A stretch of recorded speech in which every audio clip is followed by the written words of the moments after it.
Okay, I have with me today Colonel Douglas McGregor. We're going to be talking about the Russia-Ukraine war. We're going to talk about what the White House is doing to try to pigeonhole the next president into the war that Biden wants against Vladimir Putin Colonel. McGregor, thank you so much for coming on today. Sure, so you probably saw this, reports in the news that the White House is looking for ways to make it extremely difficult to get out of the Russia-Ukraine war. How does the Biden administration plan to make it difficult for a future president to exit long-term military support deals with Ukraine? As we're reading into the Wall Street Journal, well, I think this is a really important topic because it actually is in a broader sense about how do we end this catastrophe, and what effectively it's not just President Biden. By the way, this is a bipartisan effort by what I call the UNA party, because he's got support from Republicans and Democrats in great numbers to keep this destructive and pointless proxy war against Russia going as long as possible. Now he's ultimately interested, or at least his supporters are, or his managers or handlers, whatever you want to call it, to keep this thing going in perpetuity. I mean, this is a cash cow, sadly, for a lot of the wrong people in Washington. A friend of mine pointed out to me the other day, he said, "Doug, have you taken a ride around Washington, D.C.?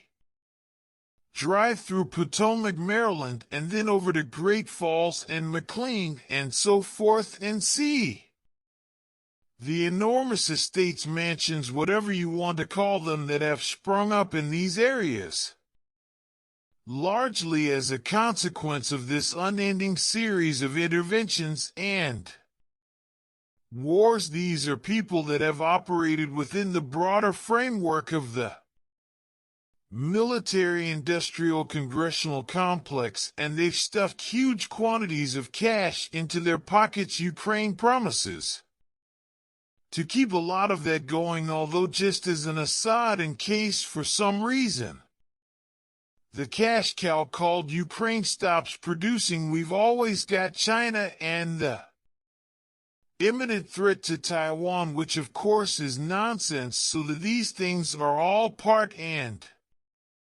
parcel of the same thing. How do we sustain this $28 billion here, $30 billion there, that pays people very, very well inside the Department of Defense and the Pentagon and the defense industries and so forth? It justifies lots of pointless headquarters and 4 stars and so on. First of all, it doesn't matter what he does, because you can undo executive arrangements overnight. You know, this is not a treaty that was approved by the Senate that then becomes law. So whatever he thinks he's doing when he signs something as an executive agreement, those things can be overturned in 24 hours with a new president. So I don't see that as ominous as others would see it. I think it gets to this issue of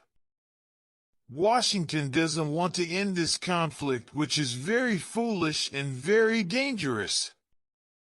So then the next question is, how does it end? Well, I think it ends in 3 ways. First of all, the Russians, who have been very deliberate and very cautious about moving forward against the Ukrainians, in the hopes that someone with the common sense would come forward and negotiate an end to this, finally conclude, well, that's hopeless. They press all the way to the upper river. They press right into Kiev, and they cross the river in the south and take Odessa, because they see no alternative. And even then, if there's no willingness to come to some sort of arrangement, well then, They call up another 400,000 or 500,000 troops, and they go all the way to the Polish and Romanian borders. So that's one way this could end. The second way that it ends is a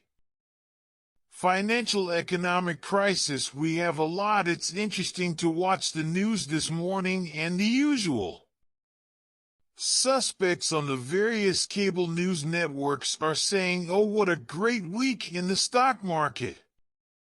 Well, I'm sure it was a very good week, but what they don't bother telling anybody is that we are as close to the kind of 29 disaster as we have ever made in our history, and all of a sudden all these great gains in the so-called stock markets be wiped out in a space of a few minutes. Now why?